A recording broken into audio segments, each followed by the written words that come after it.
everyone, and welcome back to another episode of Grade A Talks. It's your girl Ariel, the gracious, the well-informed, the nurse bae. I miss you guys, and it's been such a tumultuous June. I just had to report back to you all so that we could just talk about everything that occurred.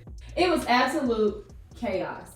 Let's get into it. From the debate to the Kendrick Lamar and Drake beef, it's just so much going on. I just don't know where to start. But I will start with speaking about something that has been resonating within me greatly, and that is reconnection. Sometimes in life, it's so easy to reconnect with people due to familiarity. You know, you may have a bond with that person, but what type of energy are you truly reconnecting with? Is it one that deserves access in your life? I say this because I've noticed here recently that from a lot of people from my past are slowly trying to creep back in. And there have been times in the past where I was like, of course you can come back in. Of course I'm going to, let down all of my walls and allow you to have access to me again. Of course I'm going to delude myself into thinking that you're different and that, you've grown with time. But that's not always the case with people. Sometimes it's good to just forgive people and not reconnect, opposed to reconnecting and nothing has changed. You get around some people and you're like, man, like you haven't grown at all. You still think the same. You were not even operating on the same mental frequency. So what is the real reason for us to be friends? For example, someone from my past tried to reconnect with me. Now I'm 30 years old now. I'm a grown woman. I'm a mother, of course. I look at things very differently. And I didn't just start looking at things differently when I turned 30. I've always looked at things differently since I became a mother, but I still feel like I was very mature growing up, but it definitely changed once I became a mother, and it exceeded once I became a nurse. Like once I got into my career, I just started thinking about things differently. I looked at my relationships differently. It wasn't just what am I bringing to the table with this person, it was more so of what they were bringing to the table to me as well. Like, what could we do together? I looked at my friendships differently. Like, what is this woman doing with herself? What can we do together? What type of conversations am I having with my friends? Are we talking about people, or are we actually expressing ideas, things that matter? Not petty things, like things of substance and of value. Are we growing? Are we growing together? Those are the types of conversations that I want in my life, the type of energies I want in my life. I'm 30 years old, and I tell myself, once you become 30, you're going to be a more matured version of who you've always been, and you're going to just have to be straight to the point with people, very concise with people.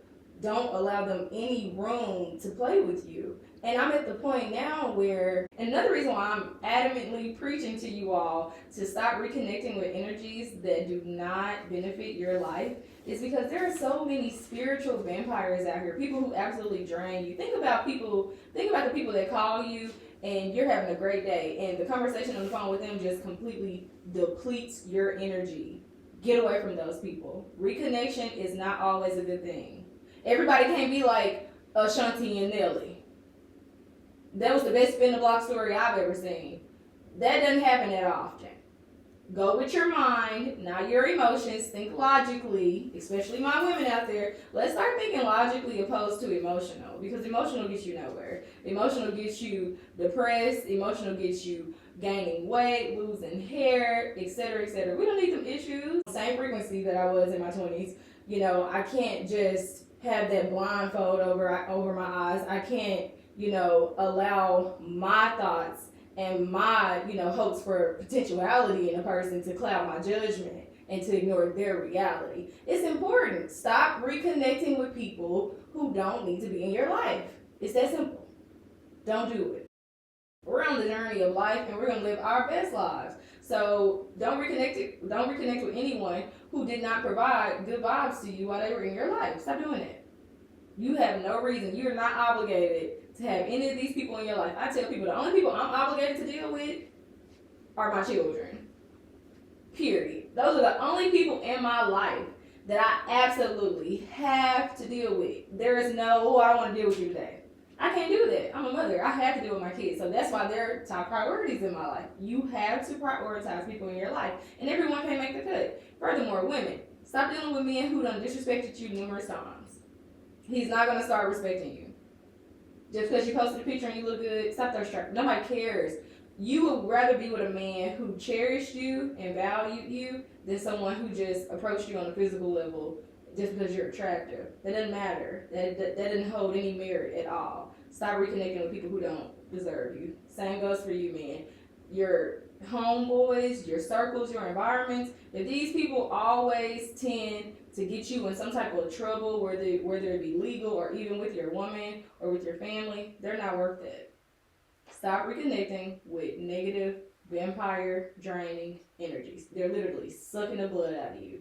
They're sucking the life out of you. They're draining your energy, and it's not healthy for you. So if you truly love yourself, and I hope you do, you will not let anything dwell in your life that does not benefit you in its totality. We got to do better, people. I prioritize people, and everyone can't be on that priority list. More so than anything, I prioritize myself. When you become a mother at a young age, I became a mother at 18. You learn to put yourself on the back burner, and to just focus on everyone else except for yourself. So you get the short end of the stick a lot of times. At 30, I'm putting me first. Of course, I'm going to take care of my business, but I'm putting me first. At 30, I'm not reconnecting with anyone from my past who showed me that they didn't value the connection in the first place. Stop allowing people numerous chances to show you they're no good. Stop it. Because the only person that's going to get the short end of the stick is you. The only person that's going to take it hard is you. And you're going to be regretting allowing them back in your space. Hey, y'all may be 25, 26, I'm telling you, when you get to 30, you just start looking at stuff differently. Like, I'm looking at people like, what are you doing here? Like, what are we doing together? Do you really need to be my friend? Do I really need to be friends with this woman? I'm looking at my friendships with men differently. Is this man truly a friend? Or is he someone that's hoping for a chance one day? You just look at things differently. I told myself that I was not going to be vibrating. Speaking of connections, have you guys been paying attention to what's going on in North Korea and in Russia? It's said that North Korea has sent over 11,000 containers of ammunition to Russia. And it makes you think, like, why would they be joining together? What are they doing? Those are two very dictative forces joining together. What is their plan? You have Kim Jong-un, who is the supreme leader in North Korea, and you have Putin, who is the president of Russia, who's currently going through a war, and they're combining together. Neither of them are allies of America, but they're forming an alliance amongst each other. They have nuclear power. They have huge military forces. They have advanced technology. What's going on? You know the phrase, keep your friends close and your enemies closer? I think the United States could learn from that. This alliance is something that should pose a great concern to American citizens because we've had an alliance with South Korea since 1953 due to the Mutual Defense Treaty. So if anything were ever to happen to South Korea, America is obligated to show up and show out. So what's going on? And it's also been speculated that Russia is sending over advanced technology and weaponry that could possibly destabilize South Korea. So that also makes you think, wow, why is there a war draft bill being passed? There was already initially a selective service, but now they've automated it, which means that in the event that a war does take place, 18 to 26-year-old men in America are obligated to be drafted. And they're also trying to bring women into that too. And we all know that when they start passing laws like that haven't been passed in 50 years since the Vietnam War, the last draft lasted from 1948 to 1973. And the last man in the Army was drafted June 30th of 1973. That was over 50 years ago. What's going on? What do they know that they're not disclosing to us? We know that whenever they start initiating those type of laws to where you don't have any say, you can't have any rebuttal against it, they know that something is brimming. Something is about to happen. I know people probably think, oh, you're a conspiracy theorist. Look at the world around you. Something is stewing in the background. When they create laws like that, they already know something is about to transpire. I feel like a war is coming. And if you're paying attention to the military and the lack of military bodies, the lack of soldiers, you will understand that we are in dire straits. America is in no position to be in a war. We could potentially annihilate our economy, which is already on a downhill trend. It's really bad out here.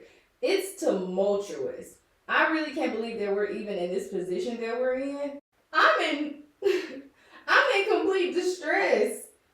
Are these the best candidates that we have? Does no one else want the job? And when are they going to start implementing age restrictions for the presidency? Because I really don't want someone who grew up in Jim Crow era to be my president. You are almost a century old. Your ideologies are going to be prehistoric. I don't believe that you're progressive in any way. And this goes for either candidate. I can't believe that we have a felon who's actually able to run for the presidency. That does not make sense to me. There are regular, everyday men seeking blue collar jobs, 9-to-5 jobs, and they can't even acquire those jobs because they're felons. However, someone can reach the highest office in the Western civilization with 52 counts of felony charges pending against them. That's ridiculous. That's absurd. That is embarrassing. I feel like other leaders in other countries look at America and they laugh at us. I feel like we're the laughing stock of the world because we lead with this pretentious idea that America is so great. Other leaders would love to leave their country, to take up the space that I'm taking up. I don't believe that. I feel that America lives under the pretentious facade of being the best country, and we go out of our way to keep that facade going. But when you have presidential debates like you had last night, where the two men on the stage are just ridiculous, one looks like he's dying, looks like a mannequin standing up there. He's stuttering. He can't formulate his opinions clearly. Some of his words they're slurred. They're not even coming out. And then one is just lying because he's in a constant state of delusion. To make matters worse, he referred to the African American community, which some of you love him. He referred to your community, the people that look like you, your mama, your daddy, and you, as the blacks. Bruh. And he went on further to say that due to Biden's lack of presidential competency, illegal aliens have came in and they've taken black and Hispanic jobs. Black jobs, to be specific. What exactly does a black job entail? Because I don't know what a black job is. Because I see black people in high places. So what immigrant is taking the doctor's job that I worked with? That's a black man. What immigrant is taking my black RN job? It was just the context in which he used it. It sounded so negative. It was like overt racism. Like, what qualifies a job to be a black job? I want to know that. Have you all thought about that? How did you feel about that? Am I thinking too deep into it? I really felt like that was overt racism. I felt like if you're an immigrant, think about it. If you're an immigrant or a refugee, fleeing your country and coming over here, you don't have anything. You're basically government assistance because they supply you with everything you need, your welfare. So what jobs and what spaces are you going to occupy? The low poverty positions, the janitorial positions, basically jobs that anyone can occupy. I've seen many people from different ethnicities occupy low-paying positions. They do not just qualify as black jobs. So I really want to know, what does a black job mean? Because I see black people in all different types of jobs. When presidents say things like that, it makes me feel like they're just trying to influence you on an emotional level. Like, oh yeah, he's right. These illegal aliens are coming in. They are taking my job, etc., etc. Are they really? I know they're taking up space in people's apartments. I know that a lot of states are, transferring funds that should go to the people that actually live in the state and pay taxes. They are transferring those funds over to immigrants. I don't see how that helps anyone, Democratic people. I don't see how a president taking millions upon millions of dollars and donating it to the Ukrainian war and giving all these subsidies and all these, grants to immigrants. I don't see how that helps us at all. We're going through an inflation, and a lot of that is due to America's donating and charity work all over the country. Charity starts at home. You know how many veterans are out here panhandling, don't have a pot to piss in or a window to throw it out, but you have so much money, so much money to just give it out frivolously to people who've never paid taxes in your country, to people who've never been enslaved in your country. Donald Trump and Joe, they were up there attacking each other. I will say it was very entertaining to hear Joe say that Trump had the morals of an alley cat. Because sometimes I do feel like politicians try to act like they're the moral compass of the world, but it's like no one actually believes that. Anyone with a brain knows that politicians are some of the most scandalous people. They're all crooks. If you see a politician smiling, if you hear a politician talking, you know they're lying.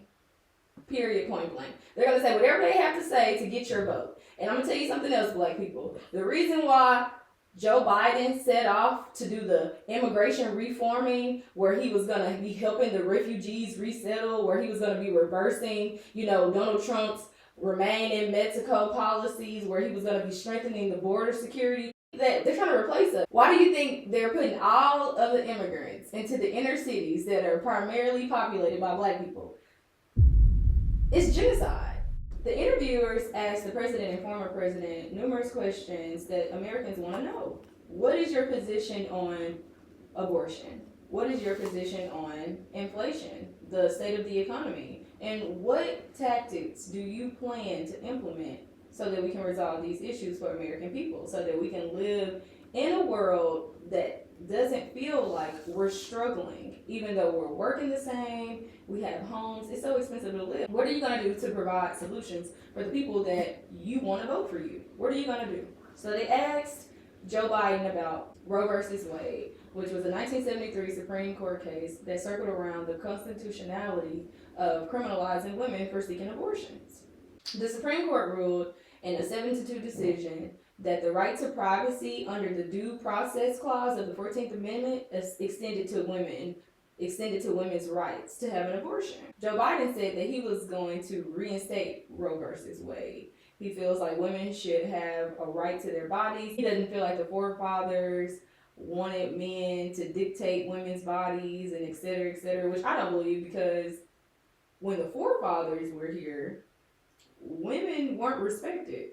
No one cared about them, and they definitely didn't have any rights. So, yeah, I don't believe that. I feel like, again, politicians say what they feel like you need to hear so that they can get your votes. They're going to say whatever they have to say to garner in those votes, because your votes matter to them on election day. The conspiracy theorist in me doesn't believe that our votes really matter.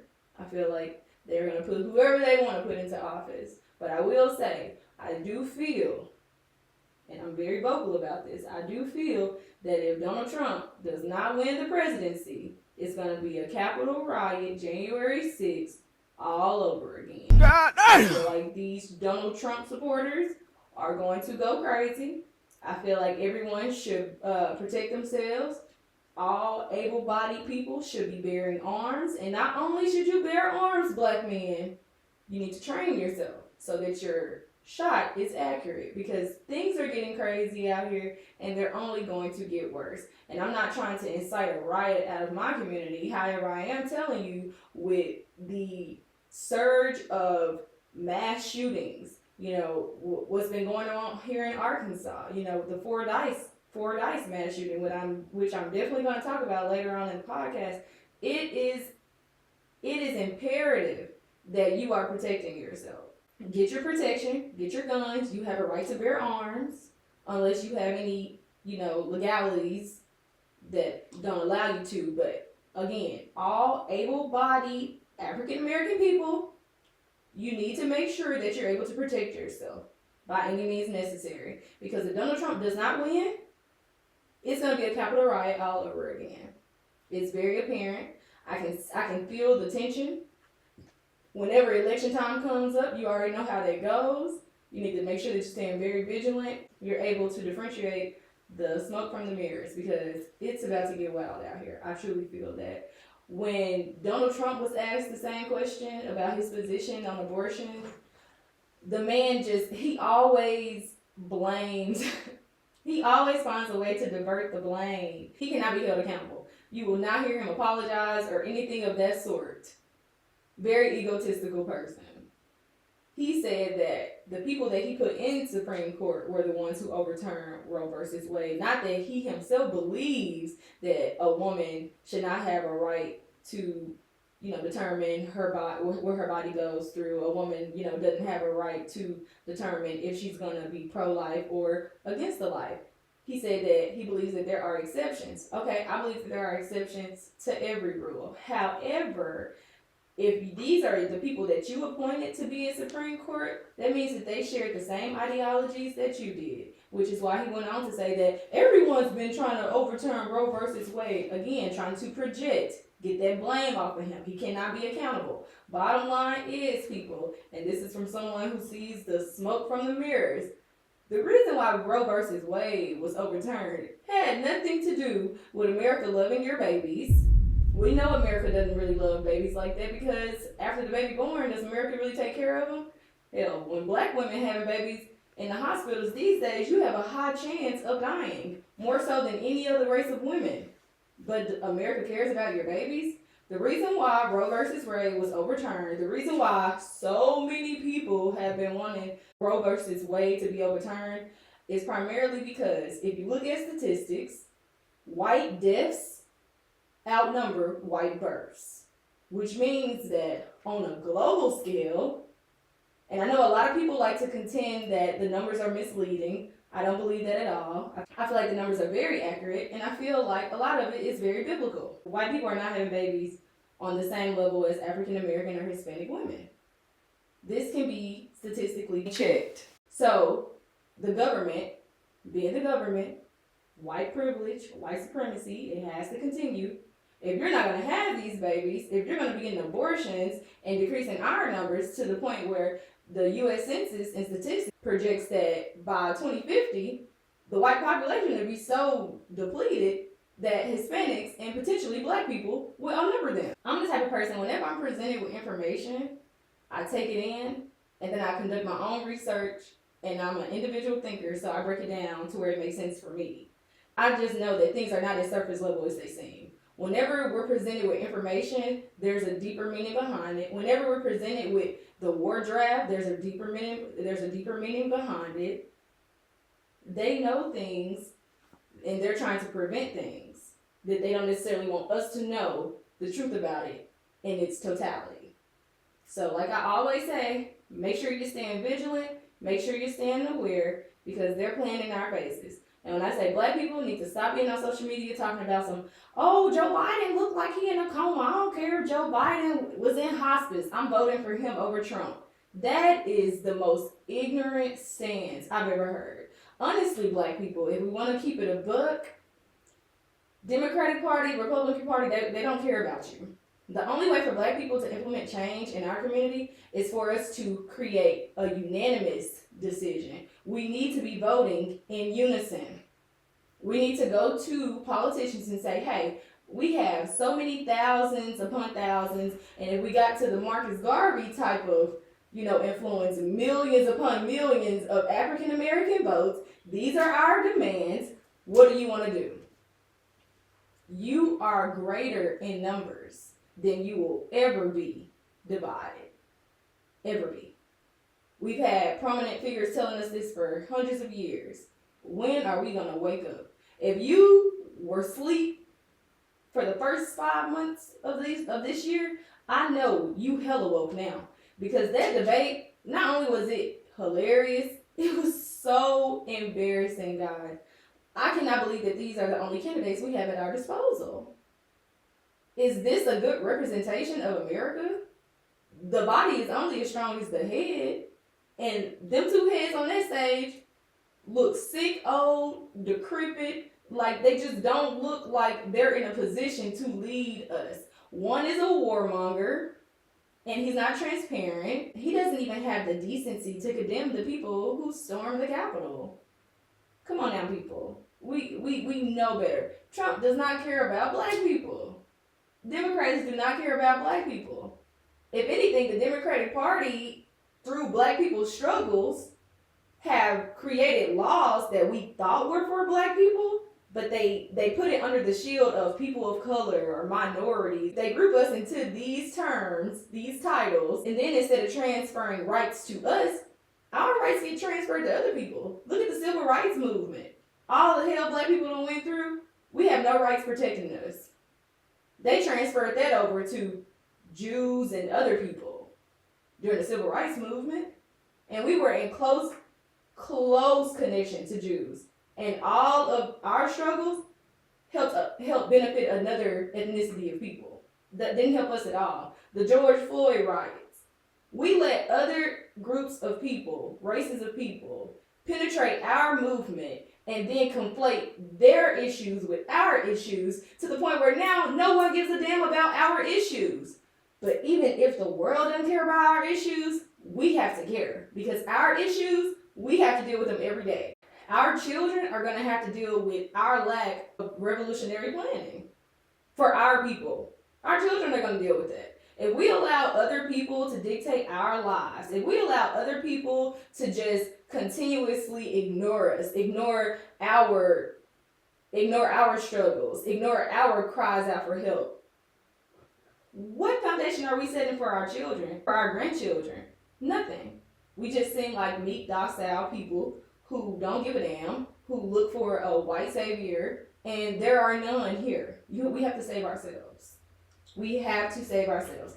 And I'm going to need black people to get off the Democratic Party plantation. They have done nothing for you to deserve your loyalty for almost 100 years. Wake the hell up. If Trump wins the presidency, I'm telling you all, it's going to be the 1950s, 1960s, Jim Crow era all over again. Have you heard of Project 2025?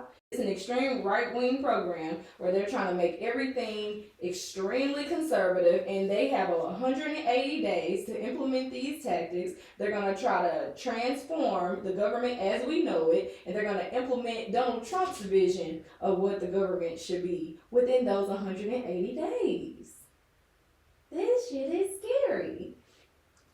You should be concerned, highly concerned. And Donald Trump said that he feels like women deserve the right to dictate if they have a baby or if they have an abortion. However, in Project 2025, women have to carry a baby to term. There is no abortion. There is no contraception. And I'm all for women having the right to do what they want to do with their body. If you're on stage saying that there are exceptions to the rule and you feel like women should, be able to dictate what happens to their bodies, and yet if you get into office, you're going to implement a list of tactics to completely dominate the American people.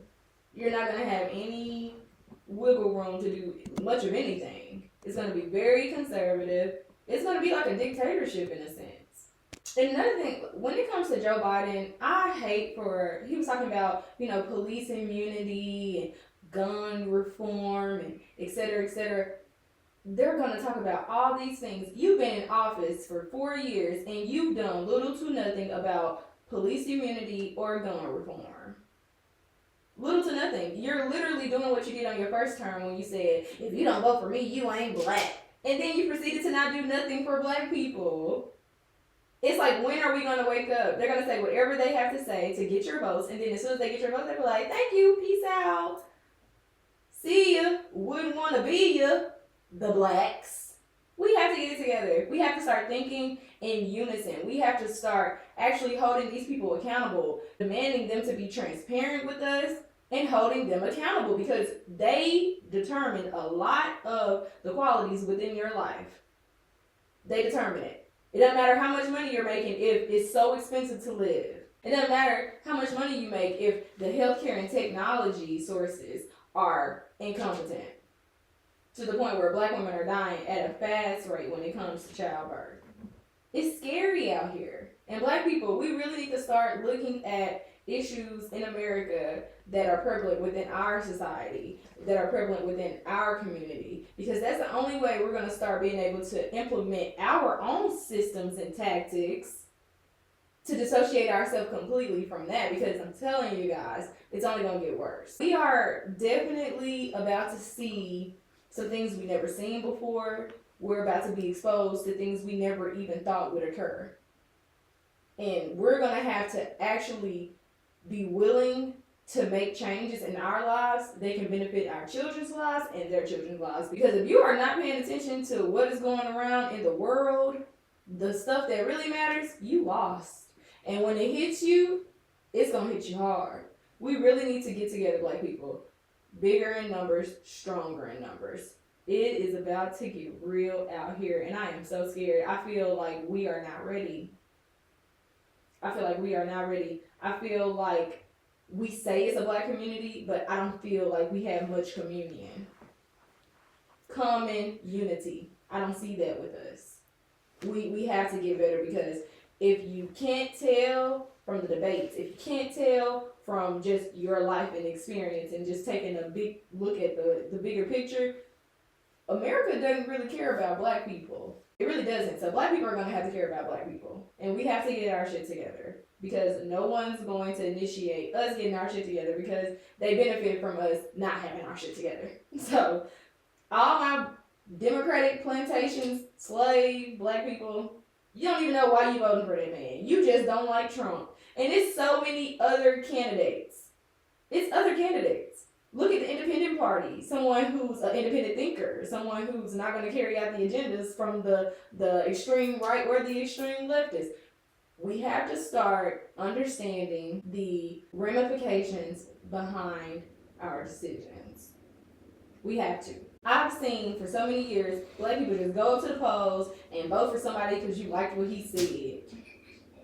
Like, that makes no sense. You're not thinking as far as longevity. You're not thinking as far as the future. You're not thinking as far as your day-to-day life. Why do Black people feel the need to vote Democrat? Like, if you're born Black, is the Democratic Party like your default party? Is that your birthright? I'm not understanding. What have we gained from the Democratic Party that makes Black people just be like, I'm voting for Biden? That man looked like he was doped up. It's been speculated that his wife is the one that's behind him, pushing him to the forefront, telling him, no, you're not going to, resign. You're going to, stay in that position. And I feel like that's torture. What woman would allow her husband to do that if indeed she is allowing him to do that? Why would you want him out there? That he's not a good representation. Him being the president makes us look very weak. I can see why Kim Jong-un and Putin are conjoining forces, because we don't look like a threat at all. Big bad America doesn't have enough soldiers. You got an old, decrepit, senile senior citizen. 2 of them in the running for the presidency.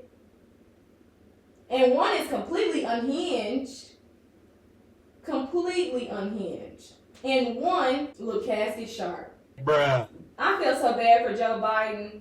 And I really don't even like feeling bad for white politicians. But I feel so bad for Joe Biden. He went up there and slicked 2 platinum blonde strips of hair on his head. And he had this mug on his face, like he was looking like he didn't know what was going on, like he was lost. Oh my goodness, somebody should have went up there and stopped that. That was embarrassing. And then he said something during one of the segments, and I didn't even know what the man said. It was like he was talking, and he was like, we're going to do and Trump was like, I don't even know what he said. I'm pretty sure he doesn't even know what he said either. I'm just like, this is a reality show. This is a joke. Y'all got 2 old white men up here just embarrassing America. It was crazy. It was so crazy. And then so many of Trump's statements were debunked after the panel actually fact-checked it. And I feel like they should have been doing fact-checking during the actual debate. Because if you let people say whatever they're going to say, you got to keep in mind, media has the power of influence. If you let people say what they're going to say without fact-checking in that moment, You have some Americans out here who are so ignorant and can't formulate their own opinion that they take whatever politicians say as the truth. That's a dangerous game to play. That's dangerous, especially when you have Trump basically saying that we're going to be in a war. You know? It's like, what do they know? They know a lot. And I'm telling y'all, we're going to be in World War III very, very soon. If Joe Biden wins the presidency, I feel like we're going to be at war. I truly do. It looked like America up for grabs with Joe Biden in the presidency. And with Trump in the presidential office, I just don't trust the white Americans to act right. I truly don't. The debate was a shit show. Another thing that bothered me is that when the interviewers were asking Donald Trump about climate change, the expensive cost of child care, how a lot of parents who have multiple children are having to pay child care fees that are more than their rent and mortgage fees. He had no plan, which is why he kept deflecting. Instead of actually answering the questions that were asked of him, all he did was attack Biden, which leads me to believe, of course, you feel like there should be no debate because you have no agenda to help anyone else besides the rich people in America. You're not going to do anything to help these people who can barely pay for child care, even though they need to work to provide for their families in this inflated economy. You have no plan. All you want to do is get up there and belittle Joe Biden. We all know Joe Biden old. He see that body and the lack of hair follicles every time he look in the mirror. He know he old. All he did was attack them. I didn't gain any new perspective from Donald Trump. I also didn't gain much of anything from Biden because, again, I feel like they're all lying and I feel like they're just trying to get votes. I don't see how anyone who tuned into that debate can actually sit and think that those are the best candidates. Like, they look at Joe Biden and be like, oh yeah, he gotta be the president. Or look at Trump and like, oh yeah, he has to be the next president. He's him. I didn't see that last night. I saw two radical people on the stage just going at each other because they have issues amongst one another, because Trump feels like instead of Joe actually tackling issues within the American economy, he just chose to attack him and indict him, etc., etc. He felt like he wasted the 4 years of his presidency by trying to stack legal issues onto him.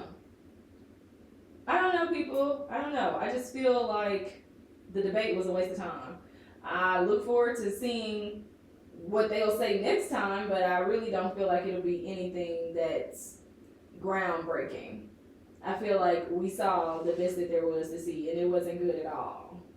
There was nothing good about it. So my 2 cents to the government would be postpone the election, find better candidates. We are not ready. Joe Biden went on to say that he would increase the corporate tax 15 to 21%. He also said that he was against police immunity. He was all for gun reform. And he also was going to provide new homeowners with a $400 credit to decrease mortgage costs. Sounds good, but we'll see. I don't know, Biden just struck me the wrong way with that. If you black and you don't vote for me, you ain't black. To only not do anything for black people. I was like, that's the last time we're going to let somebody bamboozle us like that. That's the last time I'm going to let somebody bamboozle me for sure. But I really feel like we don't have a lesser of the two evils, because I feel like they're both incompetent as far as that job goes. I feel like they're both incompetent candidates when it comes to that job, period. And now we're on to everybody's business. You guys, I am just appalled. K-Dot, Kendrick Lamar, Aubrey Drake Graham went at it like that. And I am a huge fan of Aubrey Drake Graham, but I will say, the black woman in me did not like the fact that mixed man had the audacity to say that Kendrick Lamar sounded like he was trying to free the slaves. You be rapping like you trying to free the slaves. I didn't like that. And I feel like another black artist would never say that, because there's that mutual understanding that you have respect for your ancestors. Slaves, you don't bring that in to try to belittle someone's mission. I respect Kendrick Lamar. He's a lyrical genius. He's very talented in what he does. I feel like he always has a positive message for the black community. I don't feel like if he is trying to free the slaves, it's not necessarily, slaves, more so of a mindset of slavery, because we don't really have physical slavery these days. It's more so of a mental, psychological state of bondage that our community suffers. It bothers me that Drake felt like that was permissible, because you identify with the culture at times. You go out of your way to prove your blackness. You let us know that you got a black daddy who from Memphis and that you go down there and talk to your southern country family. You let us know all of these things, but we're also aware that you have a Jewish white mother which you grew up with. And who someone grows up with matters. It matters a lot. A black man, mixed black man having a white mother, he's not going to be the same as a black man with black parents. He's just not going to be the same because his reality is different. His parents' experiences are different. So that really made me look at Aubrey in a different light. And it made me start to see that a lot of the things in which Kendrick was exposing probably had some merit to it. I truly do feel like Drake has and is in an identity crisis. And is it because of the braids? Bruh. Do you think you're black because you have braids? I like when people are authentically themselves. You have to be authentically yourself. You can't try to put on a facade just to sell music. And it's worked for him really good, but I don't know. I didn't like that, but I did like Kendrick Lamar's responses to it. I felt like his diss tracks were just classics. They were classics, and it wasn't anything that you just gonna bump for a couple days. Kendrick Lamar's diss tracks that he put out are anthems within the black community at this point. Especially, They Not Like Us. They Not Like Us. They Not Like Us. And I'm happy that y'all know that a lot of people not like us, because Drake doing that proved that he's not like us. If you ever had any doubts, him saying Kendrick Lamar raps like he's trying to free the slaves should have just nailed it in the coffin for you. He's not like us. He's not like us. Speaking of a tumultuous month of June, on June 21st, a video was released of Polo G's mother, Stasha Mack, firing multiple shots, at her daughter, Leilani Capelot. Now, this had the internet in an uproar. She received so much backlash because of that, because at the end of the day, who would shoot at their daughter? When you're shooting at someone that you could potentially kill them. A couple days ago, she made a public post through her publicist and attorney that her daughter had been dealing with mental issues for months, and that she had also been dealing with a lot of physical and verbal abuse from her daughter, Leilani Capelot. I feel like I can understand that. I feel like in the black community, there's not much talk about the conflict and discourse between the black mother and her black daughter. I've dealt with this in my own life with my own mother. Luckily, my mother and I were able to circumvent a lot of our issues, and today we are better than we've ever been. But I do understand issues between black mothers and black daughters. That is a huge issue within our community that not only needs to be brought to the forefront, but that needs to be talked about and vocalized on. I don't know what curse that it is that makes black women, and that makes African American women and their daughters have such an issue with one another. And it's something that's been known for years, and I've heard it verbalized as far as comedians when they talk about it, but I haven't really heard a serious conversation that can reduce the issues that we have amongst that specific community, that specific group within our community. A lot of people were saying that it was jealousy on the mother's part. I don't understand why she would be jealous of her daughter. Her daughter's beautiful because she is indeed a very, very beautiful black woman. I just don't understand. My heart yearns for that young woman. I can't imagine the turmoil that she felt knowing that my mama shot at me, could have potentially killed me. That makes you have, a conflict when it comes to trying to reconcile an issue, because How do I go about making amends with someone who tried to kill me? So that's something that needs to be spoken about. Polo G and his mother and his sister, they're all residents of Chicago. We know Chicago has a different culture, but I've never known of a mother, especially someone with a son who has a platform to do something like that. I feel like their mom had to been just completely fed up and at her wits end to make such a decision. But I'm gonna keep that situation in my prayers. I feel like it may be some mental illness on both hands, but we have to do better. I tell myself that too when it comes to my black daughter. I would never want my African American daughter to think that I didn't love her, and I know that as a mother, who I am as a mother, I would never shoot at my children. She could have did other things. I would have called the brother like, hey, I need you to come over here and talk some sense into your daughter. Sometimes siblings can get to other siblings better than parents can. So I just feel like it was some other alternatives than just coming out emptying the clip towards your daughter. That was completely trash, and it was just crazy to me. I hope no one is normalizing that, because that's completely ridiculous. Because regardless of what's said, regardless of what's done, you never take your own seed out. We need to pray for those people. Let's get it together, black women. We are supposed to be the examples for our daughters. We're supposed to lay the precedent of who a woman should be, of how a woman should approach situations, and how a woman handles herself. You can't try to shoot your daughter. That's insane. Thank you for tuning in to another episode of Grade A Talks. I hope that you all love the content. I hope that you all will come back. Make sure to like, subscribe, and leave your comments in the comment section. I love to engage with you all. I love to see how you're feeling, and also to get feedback from you guys. I need that. Make sure to like and subscribe as well. And please stay tuned for more illustrious content. My African American community, make sure that you understand, and understand the responsibilities that have been incumbent upon you and the mission that we have in this time, because it's great, but I feel like we will be good. Stay vigilant, stay aware, and make sure you stay covered. Peace.